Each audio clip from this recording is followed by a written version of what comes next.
네, 지난 2달 동안 정부 인수위 역할을 한 국정위가 이재명 정부의 국정운영 5개년 계획을 공개했습니다. 1호 과제로 개헌을 올렸습니다. 또 내일 광복절을 기념해 열리는 국민임명식과 오늘 밤 국회에서 열리는 광복절 전야제 행사에도 이목이 집중되고 있습니다.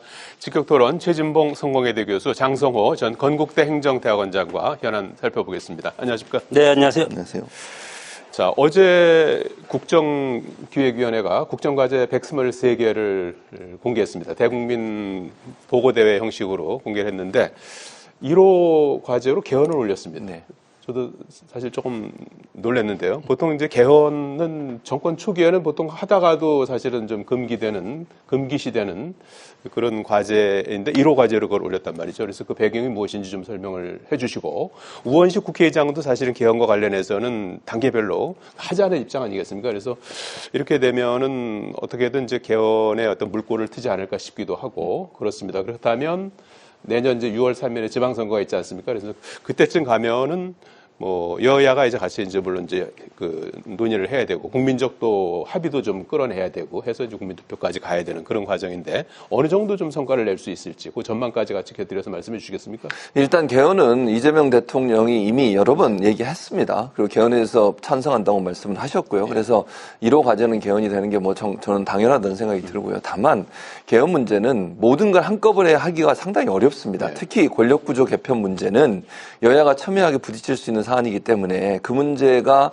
이슈가 돼버리면 제가 볼 때는 개헌을 아무것도 못해요. 근데 그 외에 그러니까 구조, 지배 구조라고 하는 대통령을 선출하는 방식이나 아니면 운영하는 방식에 있어서의 변화는 좀 뒤로 미루더라도 다른 부분은 충분히 저는 할 수 있다고 봅니다. 예를 들면 전문을 고치는 문제라든지 87년도에 만들어진 헌법이기 때문에 지금의 체제와 맞지 않는 내용들이 포함된 부분이 분명히 있습니다. 그런 부분들은 제가 합의를 이루는데 별 그렇게 큰 문제가 될 거라고 생각하지 않습니다. 예. 그래서 사실은 이제 대통령을 선출하는 방식의 문제든 아니면 의회로 가든 중심으로 가든 이런 문제 가지고 얘기를 하기 시작하면 이거는 정말 블랙홀이 돼가지고 더 이상 아무 진전이 없어요. 만약 내년 지방선거 이제 뭐 거의 뭐 1년 정도밖에 1년도 안 남았죠. 10개월 정도 남은 상황 아니겠습니까? 그렇기 때문에 제가 볼 때는 개헌 문제를 적극적으로 논의를 해서 가능한 것부터 하자는 거예요. 일단 가능한 것부터 하고 그리고 나서 또 다음번에 개헌하고 이런 방식으로 가는 게 맞다고 생각하기 때문에 87년 체제라고 하는 것이 현재 체제와 맞지 않게 지금 구조적으로 있는 부분들, 헌법 내에 이런 부분들은 개헌이 충분히 저는 가능하다고 봅니다. 그리고 여야 간의 합의도 이끌어내는데 크게 문제가 되지 않을 거라고 생각하기 때문에 이 부분부터 시작을 해서 만약 개헌하게 되면 내년 지방선거에도 충분히 가능하지 않을까 그렇게 전망이 됩니다. 예. 지금 뭐 헌법은 87년에 만들어진 헌법 아니겠습니까? 네. 그러다 보니까 좀 시기도 이제 많이 좀 지났고, 우리가 이제 옷으로 치면 이제 맞지 않는 옷을 입고 있다, 이제 이런 이제 비교를 많이 하고 그러는데, 여야가 좀 국민들이 공감하고 여야가 합의할 수 있는 선, 어느 정도 어떤 내용들이 될 수 있을까요? 뭐 그런 것들이 지금 87년 체제가 저도 국회 헌법 개정과 관련된 준비위원 그 활동을 제가 한 적이 있는데 그 준비는 다 되어 있습니다. 권력구조를부터 해서 논의는 많이 이루어져 있고 계속 그 헌법 개정이 필요하기 때문에 지금 통상은 10년 정도에 한 번씩은 바꿔야 되는 건데 시대의 변화에 따라서 지금 우리 헌법이 87년 체제니까 거의 50년 가까이 지금 못 바꾸고 있지 않습니까?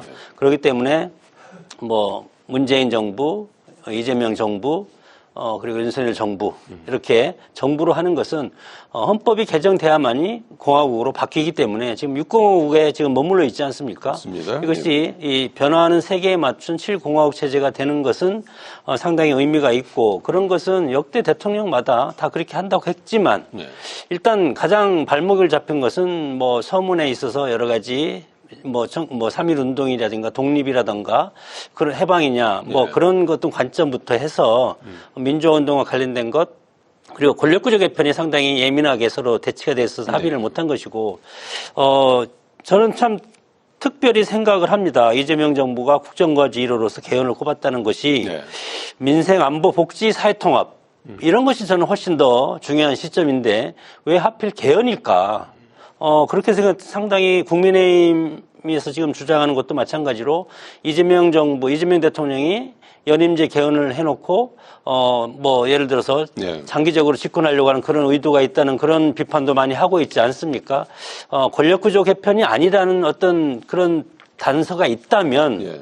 이것은 가능하다고 보는데 국민의힘에서 이거에 대해서 상당히 지금 이제 반대할 가능성이 상당히 있습니다. 네. 반대할 건 빼고 또 합의할 수 있는 건 합의하고 이렇게 또 단계적으로 합의를 할수 한다고 있을지. 해도 예, 모르겠습니다. 결국은 여당과 야당이 합의하면 민주당 입장에서는 국회에서 200석을 넘긴 다음에 국민투표로 통과시키겠다는 그런 의도가 있기 때문에 예. 상당히 뭐 난코스가 예상이 됩니다. 네, 여전히 의구심은 있다. 네.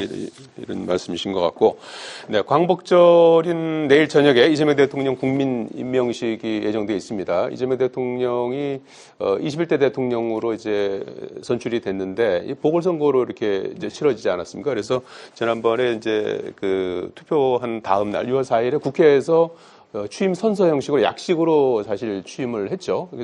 그래서 취임식다운 취임식을 하지 않았기 때문에 이번에 이제 광복절을 계기로 해서 이제 임명식 형식으로 이제 그 행사를 준비하고 있는데 여기에 지금 국민의힘하고 개혁신당이 불참한다고 해요. 이 표면적인 이유는 광복절 특사와 관련해서 이제 그 불만을 이제 표출하는 그런 것으로 보이고 또 전직 대통령들도 개개인 사정을 이유로 해서 불참을 한다고 합니다. 그래서 이 상황은 어떻게 좀 봐야 될까요? 뭐 일단 야당이 그렇게 하는 것은 뭐 정치적인 정쟁의 문제를 가지고 와서 국민들이 함께 모여서 대통령의 취임을 축하할 뿐만 아니라 앞으로 국정을 잘 운영해달라고 임명하는 그 자리에 오지 않는다는 건 대단히 잘못된 행동이라고 생각해요. 국회 내에서 정쟁이 있다 하더라도 이런 행사에는 저는 참여해야 된다고 생각합니다. 예. 국민들이 와서 또 10,000명이 물론 들어오긴 하지만 이게 개방된 장소이기 때문에 훨씬 많은 사람이 올 것 같아요. 예를 들면 뭐 10,000명뿐만 아니라 그 이외에도 훨씬 많은 분들이 더 많이 참석할 것 같은데 예. 그런 부분에 와서 같이 국민적 좀 응원도 하고 또 마음을 모으는 그런 자세가 필요할 텐데 국민의힘 의원들 저런 태도는 대단히 좀 불성실하다는 생각이 듭니다. 네. 그리고 생각을 해보겠습니다. 예를 들면 대통령의 고위권의 사명권에 대해서 문제를 뭐 이의를 제기할 수는 있고 문제가 있다고 지적할 수는 있습니다. 그것을 빌미와 이유로 해서 본인들의 정치적인 어떤 이익을 얻기 위한 행동을 하는 것 자체는 국민들에게 절대로 저는 동의를 얻기 어려울 거라고 생각을 하고요.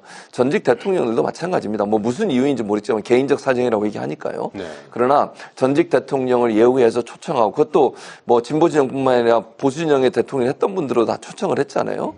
그런데 자기들이 그 전직 대통령으로서 현직 대통령의 행사에 초청하는 것을 저런 식으로 오지 않고 이렇게 하는 것은 뭐 특별한 이유가 없는 한 네. 그럼 별다른 좋은 태도는 아니라고 생각합니다. 국민 화합의 차원에서도 네. 현직 대통령이 전직 대통령을 초청해서 말씀도 듣고 또 함께 행사도 참여하는 모습을 보여줄 때 국민들이 좀 더 하나로 뭉치는 계기가 되지 않겠어요? 그런 부분들이 좀 아쉬운 부분으로 남는 대목이다 이런 생각이 듭니다. 네. 오늘 내일 사이에 뭐 이렇게 분위기가 바뀌거나 그럴 것 같지는 않죠. 이미 뭐 여당과 야당은 갈 때까지 간 것 같고 이 격돌이 지난 윤석열 전 대통령 시절에 그 여당과 야당이 격돌하는 것처럼 네. 합의가 없이 서로 파국으로 갈 가능성이 저는 상당히 크다고 봅니다. 그리고 인사청문회에서부터 이제 국민의힘과 서로 지금 부딪히고 있지 않습니까? 거기에다가 광복절 내일 저녁, 예. 물론 사면 문제도 있었지만 국민 임명식이 열린다고 할 때 그 취지가 빛의 임명장을 국민 대표로부터 주는데 그 취지는 K민주주의 주인공인 주권자 내란을 척결하고 내란을 에서 승리한 예. 그런 분들로부터 국민 대통령으로 추대받는 그런 시기이기 때문에 국민의 입장에서는 지금 내란 동조자라고 그렇게 네. 지금 더 씌워서 지금 특검이 진행되고 있지 않습니까? 예. 이런 상황에서 특검이 당사에 압수수색도 하고 이런 상황인데 그러면 국민의힘 와서 우리 같이 축하해 주세요. 너희들을 국민의힘이 내란 동조자이기 때문에 내란 세력으로 척결을 당할 대상인데 그 대상한테 와서 축하를 해달라고 하면 축하가 되겠습니까? 참 아쉬운 그런 모습이라고 보고 여당과 야당 국민을 위해서 존재하는 거고 결국은 대화 타협을 통해서 서로 협치를 해야만이 국민을 위해서 열심히 일하고 봉사하는 그런 것이 정상이지 않습니까? 예. 그럼에도 불구하고 지금 대통령 뭐 내일 임명장 국민 임명장 수여식 예. 이걸 함에 있어서 보수 진영에서 거의 오지 않기 때문에 과연 대통령이라는 것은 전 국민의 대통령입니다. 네. 그런 것은 초당파, 초당적 그리고 여당과 야당을 떠난 전 국민의 대통령으로서 국민들의 존경과 그리고 앞으로 이끌어 나갈 수 리더십을 확보하는 것이 핵심인데 네. 이것을 이렇게 스스로 해놓고 반쪽짜리 이런 임명식이 된다는 것은 그만큼 뭐 여론적인 그런 지표에 상당히 안 좋은 영향이 끼치지 않을까. 그리고 네. 어제 오늘 지금 전국적으로 폭우가 상당히 많이 내리지 않았습니까? 이런 것도 상당히 신경 쓸 수 있는 부분이 아닌가 생각이 듭니다. 알겠습니다. 자, 그리고 오늘 2시에 최민희 의원을 위원장으로 하는 언론개혁특위가 발족합니다. 정청래 대표가 취임 일성으로 3대 개혁 특위를 이제 가동하겠다. 해서 이제 검찰개혁특위, 사법개혁특위, 그리고 이제 마지막으로 언론개혁특위까지 발족을 해서 이 특위를 통해서 지금 여러 가지 개혁 법안들을 이제 추진하고 있지 않습니까? 그래서 추석 전까지 활동을 좀 해서 성과를 내겠다. 이제 이런 목표로 추진하고 있는 것 같아요. 그런데 엊그저께 민주당 원로들께서는 이런 그 개혁 과제들을 정강석화처럼 하되 너무 과격하지 않았으면 좋겠다. 이런 이제 조언도 하고 했는데 어떻게 좀 진행이 될 수 있을까요? 저는 뭐 특위가 세기가 출범해서 가는 것 자체는 크게 문제라고 보지 않습니다. 검찰 개혁은 이재명 정부가 뭐 가장 강하게 밀어붙이는 그런 개혁 과제이기 때문에 이건 빨리 해야 된다고 보고요. 시간이 오래 끌면 끌수록 동력이 떨어져요. 빨리 해야 된다고 저는 봅니다. 사법개혁도 마찬가지입니다. 아니 실제 사법개혁 관련해서 대법원 그 판사들, 법관들의 수를 늘리는 것은 오랫동안 사법부에서 요구했던 사안이에요. 법관의 수가 적다, 부족하다. 그래서 재판이 계속 늘어진다. 오래 14명으로 걸린다. 30명으로 늘리는 거. 예, 그렇죠. 근데 사실은 사법부도 그걸 원했던 거라니까요. 그리고 야당도 지금의 국민의힘도 그런 부분에 일정 부분 동의를 했었고요. 왜냐하면 판사 수가 적어서 재판이 자꾸 지연되다 보니까 피해를 입는 건 국민들이잖아요. 빨리 판결을 내려줘야 이게 뭐 유죄가 됐든 무죄가 됐든 다음 스텝으로 넘어갈 수 있을 텐데 그런 부분이 오랫동안 늘어지는 거. 특히 대법원이 시간이 제일 오래 걸립니다. 왜냐하면 사건은 많은데 대법원 판사들의 숫자가 법관들의 숫자가 적다 보니까 이걸 좀 늘려주는 거. 이건 뭐 사법부도 계속 요구했던 건데 이 문제를 가지고 문제를 제기하는 건 저는 말이 안 된다고 생각하고요. 예. 검찰 개혁도 저는 아직 이건 오래전부터 문재인 정부부터 검찰 개혁을 하려고 했지만 검찰 내부의 반발 때문에 이건 못한 거 아닙니까? 그리고 저는 일정 부분 진전이 있었어요. 물론 그걸 지난번 윤석열 정권 때 다시 되돌려가지고 시행령으로 바꿔가지고 못하게 한 부분인데 이걸 바로잡는 것이고요. 그리고 수사와 기소를 완전 분리하는 문제가 그때 당시에 못했기 때문에 이걸 완성의 차원에서 해나가는 문제라 이것도 크게 문제라고 저는 보지 않고 9월 중에 속도감 있게 진행될 것 같고 진행되려고 저는 봅니다. 근데 이제 언론개혁 관련해서는 제가 이 자리에서 지난번에도 말씀을 드렸지만 기본적으로 좀 디테일이 변화가 좀 필요하다고 저는 생각해요. 제가 언론학자로서 기본적으로 가장 중요한 문제는 지난번에 제가 여기서 말씀드렸지만 방송법이 통과가 되긴 했습니다만 그 부분도 저는 다시 개정할 필요가 있다고 생각해요. 기본적으로. 저는 그렇게 생각합니다. 왜냐하면 이사를 추천하는 단위의 문제는 제가 아까 여기서도 말씀드리고 다시 구체적으로 말씀을 안 드리겠지만 이사를 추천하는 단위 자체가 공정성을 확보하는 데 상당히 큰 문제가 될 수 있는 지점이 있기 때문에 방송사 이사를 선출하는 문제. 그리고 또 하나는 지금 현재 다른 부분보다 연합뉴스 TV 같은 경우에 보도 전문 채널이지 않습니까? YTN은 상관이 없습니다. 연합뉴스 TV 같은 데는 연합뉴스라고 하는 회사의 자회사로 운영이 되고 있습니다. 물론 사장은 따로 존재하고 있지만요. 그렇기 때문에 연합뉴스의 이사들은 다른 이사회에서 뽑지만 문제는 연합뉴스 TV 같은 경우에는 연합뉴스 사장의 영향력이 아직도 그대로 존재하는 상태에서 사장 추천위원회를 만들게 되는 겁니다. 그러니까 노사 동수로 만든다 하더라도 예를 들어 노사가 추천하거나 사장 추천위원회를 어떻게 구성할지는 구체적으로 법안에 없는데요. 그랬을 경우에 현 연합뉴스 사장이 영향력을 행사할 수 있는 구조를 벗어날 수 없는 제도예요. 그럼 이것도 바로잡아야 된다고 저는 봅니다. 그러니까 YTN은 하나의 회사니까 상관이 없지만 연합뉴스 TV는 연합뉴스의 연관성이 있기 때문에 연합뉴스 사장이 누구냐에 따라서 연합뉴스 TV의 사장 선임 과정에 영향을 미칠 수 있는 구조가 제한될 수 없다. 이게 문제라는 거예요. 이 문제 저는 다시 들여다봐야 된다고 생각을 하고요. 나머지 이제 다른 두 개 보면 방문지법도 그렇습니다만 또 EBS법도 그렇고요. 그건 이제 통과를 앞두고 있죠. 있죠. 여기도 이사 선임 과정에 문제가 있다고 저는 생각해요. 그래서 이사를 추천하는 단위에 대한 구체적이고 세부적인 논의가 좀 더 이루어져야 된다. 너무 이렇게 빨리 진행하다 보면 허점이 생길 수 있는 거잖아요. 그 허점이 생기는 걸 방지하기 위해서는 좀 더 구체적으로 이게 정말 공정하게 이사회가 구성될 수 있을지 하는 부분들을 검토하는 그런 시간이 필요하지 않을까 그렇게 생각합니다. 검찰개혁, 사법개혁은 이제 속도감 있게 추진되고 언론개혁과 관련해서도 이제 속도감 있게 가되 일부 좀 디테일한 부분에 좀 수정이 필요하다 이렇게 조언을 주셨고요. 정 교수님은 어떻게 예상하십니까? 뭐 급할수록 돌아가라는 말이 있지 않습니까? 물론 민주당이 그동안 윤석열 정부 기간 동안 여러 가지 검찰의 수사라든가 이런 것도 사실 상당히 많이 받았고, 그리고 그 문제점에 대해서도 많이 질타를 했고, 그런 것을 지금 대통령 취임과 동시에 바로 이런 것들을 이제 강력하게 거부권이 없지 않습니까? 대통령이 거부권이 없는 상태에서 지난 정부 때 제의요구한 그런 것들이 전부 다 다시 이제 처리하고, 여당과 야당의 합의 정신이 저는 상당히 중요하다고 봅니다. 왜냐하면 좀 전에도 제가 말씀드렸지만, 정부의 존재의 가치는 국민을 위해서 있는 것이지 어떤 특정 진영이라든가 특정 정파를 위해서 있는 건 아니라고 저는 생각이 들고, 역사는 항상 순환되고 반복되지만, 그러나 정권의 그런 기간은 상당히 짧습니다. 누가 해도 마찬가지입니다. 그렇기 때문에 이것이 바로 처지가 역전이 될 가능성이 상당히 크고, 민주당 입장에서 보면은 개혁의 시간이 12월까지라고 저도 생각이 듭니다. 네. 특검도 12월까지고, 그리고 내년 지방선거가 6월에 있기 때문에 각 당이 벌써부터 지방선거 채비에 들어가지 않습니까? 네.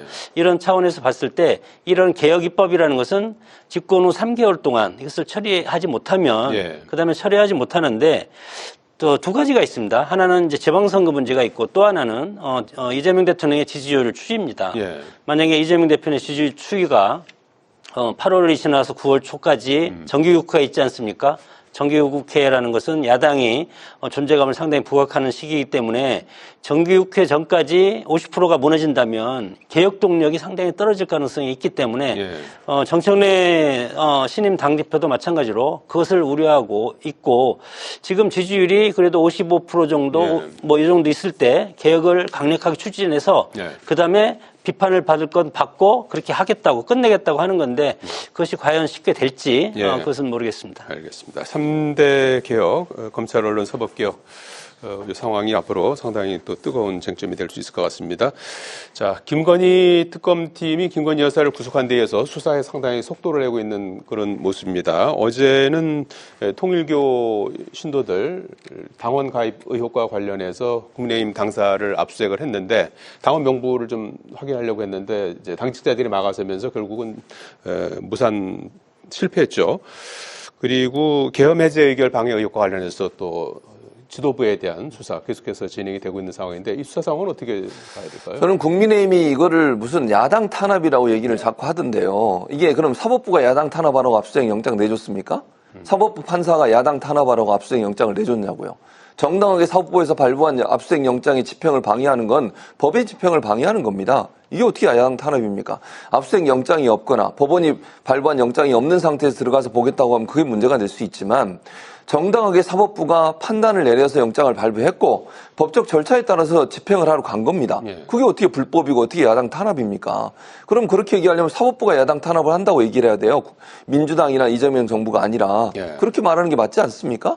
사법부가 정당한 절차를 통해서 발부한 영장 집행을 방해하는 건 법을 위반하는 행동이에요. 첫 번째 그 점을 지적해 드리고 싶고요. 두 번째, 국민의힘 전체 당원 명부를 다 제출하라고 요구했다. 그것도 아닙니다.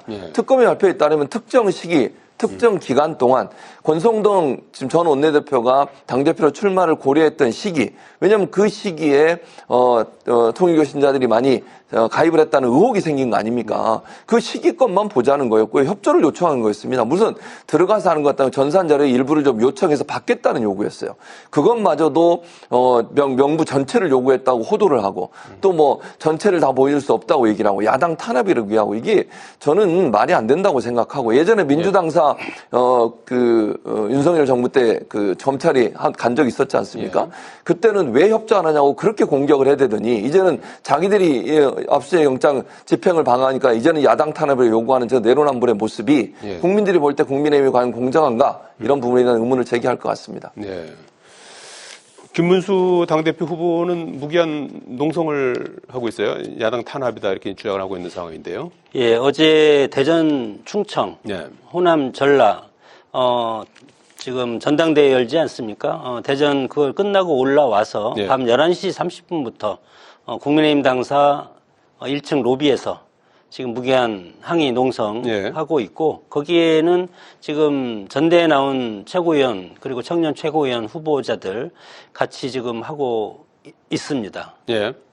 그리고 지금 뭐 특검에서 뭐 당원을 해서 뭐 압수수색을 하면 법원에서 그것을 발부했다고 하더라도 저도 마찬가지로 각 어떤 특정인이 어떤 정당에 가입했다는 것을 알리고 싶지 않은 사람들이 있지 않겠습니까? 그래서 정당의 입장에서는 그런 개인정보에 해당되는 것을 그 개인의 동의를 받지 않고 줄 수 없다는 예. 그런 취지입니다.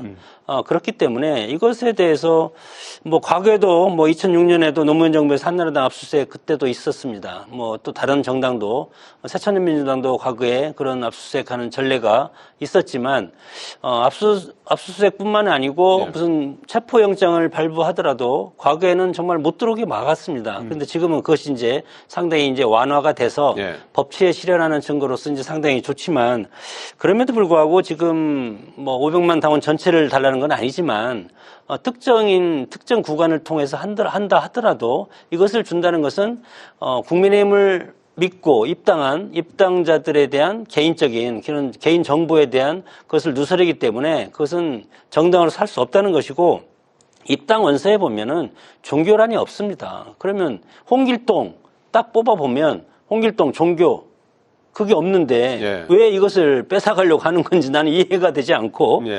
자 이런 것이 지금 뭐 내란 특검도 국민의힘 의원 많이 노리고 있고 많이 지금 조사를 앞으로 하지 않겠습니까? 네.